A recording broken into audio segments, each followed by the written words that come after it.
Welcome back to Awakes Network.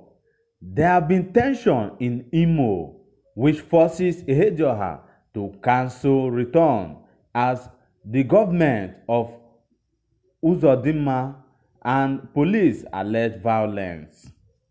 Before we go over to the details of this news, hit on the red subscription button if this is your first time, and don't forget to turn on your notification icon so you'll be notified whenever we make new upload. Let's go over to the details of this news. Former Imo State Governor Ihedioha has cancelled his trip to Imo State. His camp on Wednesday night accused the state government of cooking up allegations that the former House of Representatives Deputy Speaker's return will set Imo on fire. Ihedioha, who has been in Abuja since the Supreme Court verdict that removed him and affirmed the election of Governor Hope Uzodinma, was scheduled to return to the state on Thursday afternoon. On Wednesday, the state government accused him and his party of planning a massive protest against it. Ogwuike Nwachukwu, chief press secretary to the governor, in a statement said that violence will occur. He said the government was aware of a plot by the People's Democratic Party (PDP) to stage protests during which they will again pour insult on the Supreme Court judges for refusing to reverse their earlier judgment on the Imo governorship case. The government is fully aware of the plan by the PDP to hide under the guise of welcoming ousted Governor Ihedioha back to Imo to stage the protest. Their plan is to make it look like Imo people troop out to welcome him and hide under that cover to display placards condemning the Supreme Court justice for refusing to reverse their judgment in favor of Ihedioha and the PDP. From the airport, they plan to proceed to Owerri, the state capital, to continue with the protest. Government is also aware that they have imported thugs from neighboring states for this purpose because the few members left in their ranks cannot make the impact they crave for. Uzodinma's administration call on the security agencies to take note of the alleged devilish plot by Ihedioha and the PDP and take necessary steps to ensure that there is no breach of peace. Within a few hours, the Nigeria police banned rallies and protests across the state. The Imo Command spokesman, SP Ikeogu Godson Orlando, in a statement said that some group of persons have concluded plans to use the return of Ihedioha to foment trouble. The command warned that there should be no rally, gathering, or assembly of any kind in relation to the visit. This is to avoid such being hijacked or used by mischief makers to cause chaos or such rallies, gathering, or assembly snowballing into breach of peace. The general public is therefore advised not to allow themselves to be used by anyone or group to foment, as anyone found culpable will be made to face the wrath of the law. In his reaction, Ihedioha stated that even though he decided to stay away from family and friends in Imo, I'm not aware that I have been exiled out of the state. Unfortunately, the statement by the Imo state government made several spurious allegations, including that I plan to lead violent protests as well as import thugs to perpetrate violence. Nothing could be further from the truth. I'm not and have never been a violent person. My reputation is that of peace and fair play. I have never propagated or tolerated violence, and I never will. Ihedioha disclosed that he received intelligence that the Imo government, acting in concert with some rogue elements within the security apparatus, planned to arrest and detain many of our supporters and to visit mayhem on the expected large crowd, which they anticipate will come out to welcome him back home. By judging me by their own character, their scheme is to stigmatize and garb us in the toga of violence. These are the tendencies of unpopular and illegitimate regimes. It is therefore for the foregoing reason that I have decided to postpone my trip to Owerri, so as to frustrate their evil plans and imaginations.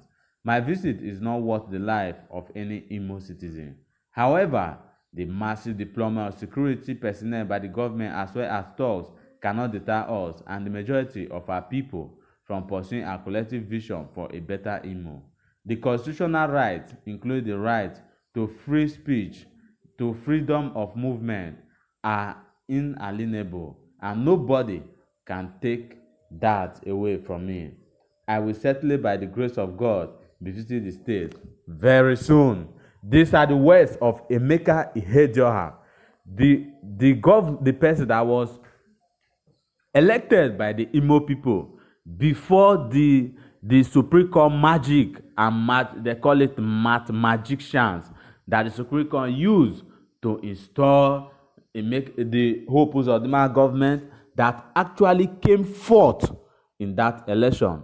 Up till now, the Supreme Court have not told us, have not come out to give details on how they arrived at that conclusion, and they are still elusive and causing so much problem.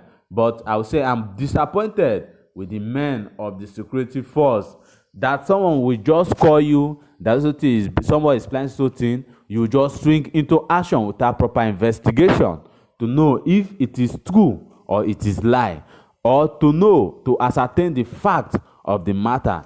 But they have just, oh God, I'm disappointed in the Nigeria police force. They have reduced themselves to nothing but rats in the hands of the so-called elites and in the hands of these our politicians.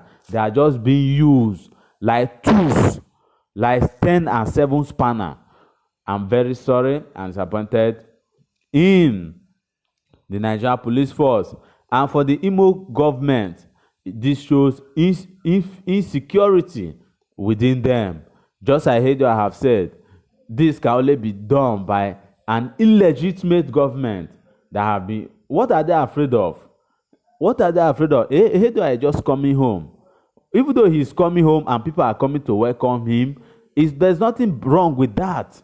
I don't say anything wrong with that as long as they don't cause trouble. Because in Nigeria, we have freedom of speech, freedom of gathering, freedom of association, and nobody have right to stop anyone from doing anything. That is my own anger with this Imo State government and the men of the Nigeria police force. They would have just allowed Ihedioha to come home, even though if the whole of Imo want to go and welcome him, that doesn't change. That doesn't make him the governor. Uzodinma must remain the governor according to the Supreme Court. So let us not take laws into our hands. And if you can recall, some days ago, the governor himself that was being installed by the Supreme Court was attacked when he went for an occasion in Omaha. He was attacked and the youth were stoning him. He could not even attend the occasion. They have to whisk him out of that place because the people were shouting, Oyoshi vote, in Igbo, which can be translated as vote tiffer. He's a stealer of vote. That's how they are calling him. And now he have heard that Emeka Ihedioha is coming and some people are going to welcome him. He is also afraid, and he have used the men of security force just as they have been used to carry out this dubious and miscalculated thing without investigation. I'm sorry for the Nigeria police force. I'm sorry for Imo people. Don't forget, you can also share your comment with us by going to the comment section and sharing your own and making it known. I will be sharing some of the comments I have here. The first comment I have here say, all these things are based on speculations. I'm sorry for Imo government. Hey, speculation. Another comment say, that rubbish terrorist from Abuja cannot impose hope Uzodinma for us. Very simple. The people are angry with the Supreme Court justice and everything APC. Thank you and stay awake with our Waste Network.